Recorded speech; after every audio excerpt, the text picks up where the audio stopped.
Nvidia just became the first $5 trillion company in history. And its CEO, Jensen Huang, stood on a stage in London and said China's going to win the AI race against the United States. Why? Lower energy costs, government subsidies, fewer regulations. Plus, of course, it pumps up the tech bros to keep pushing because, we can't let China win this race. Meanwhile, in America, Palantir's hiring high schoolers instead of college grads. Nvidia is sending GPUs to space. Elon wants to use your parked Tesla to work the night shift, and companies have been lying about equipment depreciation so aggressively that Amazon just reversed course for the first time. Welcome to the week America gave up on fundamentals. And hit that like button and subscribe if you would. Share with someone who needs to understand why their nephew just turned down Brown to learn about Gettysburg at a defense contractor. So let's go. Palantir launched the Meritocracy Fellowship. I always want to call it the Mediocrity Fellowship. Meritocracy Fellowship. Where'd you go, though? Mediocre school.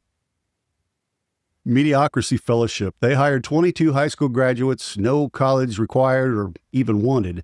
One kid, Matteo Zanini, of course that's his name, it couldn't be anything else, turned down Brown University and a full-ride Department of Defense scholarship to do this. Everyone told him not to. Friends, teachers, guidance counselors, everybody he talked to were unanimous. He went to Palantir anyway. The fellowship starts with 4 weeks of seminars, Foundations of the West, U.S. history, leaders like Lincoln and Churchill. They read Frederick Douglass, took improv classes, went to Gettysburg. While at Gettysburg, conservative activist Charlie Kirk was assassinated.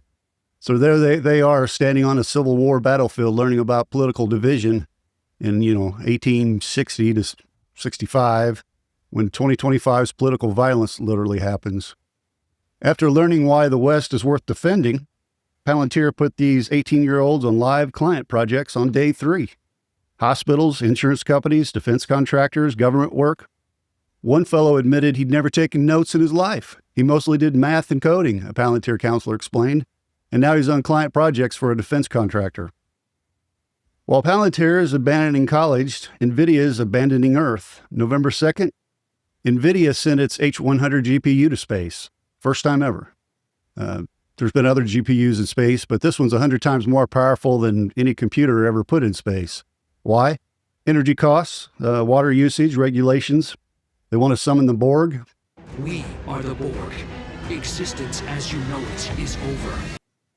On Earth, data centers consume as much water as 1,000 people per day. They'll use as much electricity as Japan by 2030. Communities near them are furious about power costs. I'm not real happy about mine right now either.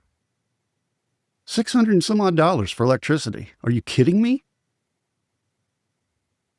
Maybe I better test this computer. In space, solar panels produce 8 times more power. It's sunny 24/7, no water needed. No regulations, no neighbors complaining about the noise, no more Twisted Sister.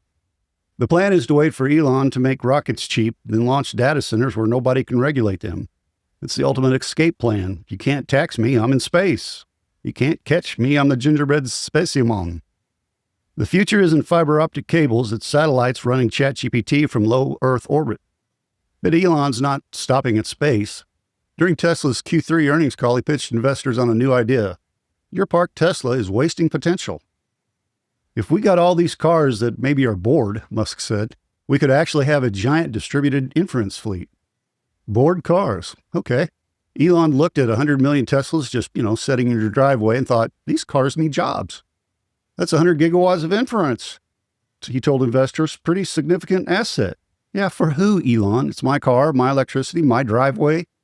His pitch? When your Tesla's parked, it runs AI computations for someone else, using your power, wearing down your computer, generating heat. Musk explained that Tesla's AI 5 chip is 40 times more powerful than AI 4.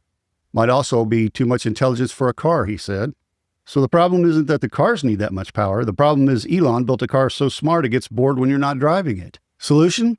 Put your bored car to work. Nobody asks what's in it for car owners, because the answer is nothing. Your car gets a second job, you get a higher electric bill. While companies abandon Earth and recruit your car, they've been playing a quieter game, lying about depreciation. CPUs last roughly 5 to 10 years. GPUs in AI data centers last 1 to 3 years in practice. But on the balance sheet, yeah, companies depreciate them over 6 years. Why? Well, if you admit GPUs last 3 years, your costs double and profits kind of collapse. The evidence of this, Google's architects say GPUs at 60 to 70% utilization survive 1 to 2 years max. Meta's Llama 3 training saw 9% annual failure rates, 27% over 3 years. Balance sheet, 6 years, no problem. Then Amazon blinked. This year they reversed course. 6 years went back down to 5 years. That's the first major pullback of any of the big tech bros. Cerno Capital asks, are these policies reflecting reality or enhancing optics amid rising investor concerns? Translation, are you lying? Just because I don't know what it is doesn't mean I'm lying. These assume GPUs hold value for 4 to 6 years. They charge 14% interest, triple normal corporate debt because lenders know it's sketchy. And then there's the special purpose vehicles, SPVs, we've talked about a couple times. Companies create separate legal entities to build the data centers. The SPVs take on the 70 to 90% debt, lease capacity back to the company. Yeah, you see it already, don't you? Result, the company controls the data center, but the debt doesn't appear on their balance sheet. Why? Well, so investors don't see how much they're actually spending. Tech companies will spend $300 to $400 billion on AI infrastructure in 2025. Much of it's hidden in SPVs. And there's circular financing. Nvidia commits $110 billion to fund AI companies. Their biggest deal, $100 billion to OpenAI. OpenAI uses it to buy cloud services from Amazon and Microsoft.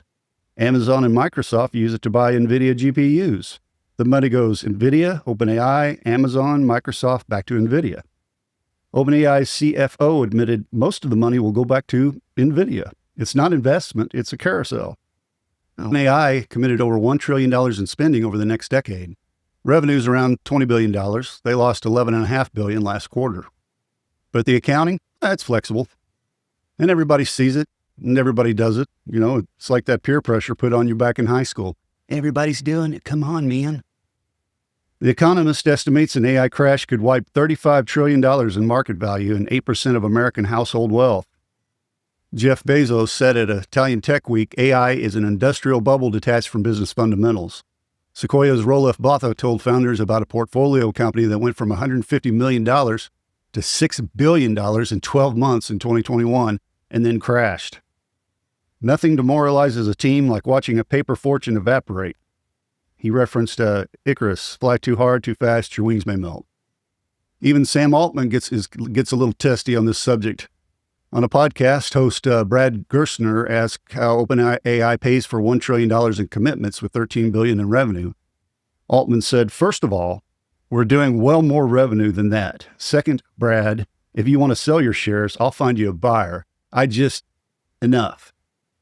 Stop asking questions about the money. Altman didn't want to talk to the host about anything about his revenue. He was done talking about it. It appears to kind of piss him off.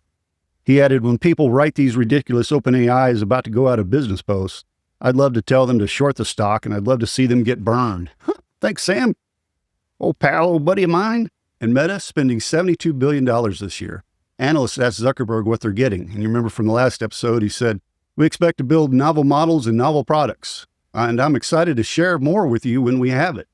When? In the coming months. Soon. Meta lost $208 billion in market value in 2 days. Investors wanted a product. Zuckerberg gave them the novel models in coming months speech. Meta's AI assistant has 1 billion users, pulled from 3 billion on Facebook and Instagram, which is not exactly organic when you're counting those numbers. They spent $72 billion, no product that justifies it. Nvidia hit $5 trillion in valuation. Its CEO, Jensen Huang, recently stood on a stage in London and said China is going to win the AI race because of lower energy cost and looser regulations. He criticized Western cynicism and regulatory fragmentation and praised Beijing's subsidies for data center power. Why? Well, because like we said at the top, it's partly true for one, but it's in his best interest to say that China is winning so he can sell more of his company products in order to surpass China with his products, which China has now banned all chips from outside of China. So I don't know what he hopes to accomplish there, but maybe just selling them to America so that we're not in second place. So our response, America's response to these same problems, energy costs, space data centers, college education broken, well, hire high schoolers, teach them Gettysburg in the company break room. Idle assets, your Tesla gets a side hustle and works nights. Honest accounting, extend depreciation, hide debt, circulate money. Products in the coming months. The robots aren't taking over, the CEOs and their CFOs are, and they're doing it from orbit. I'll see you in the next episode.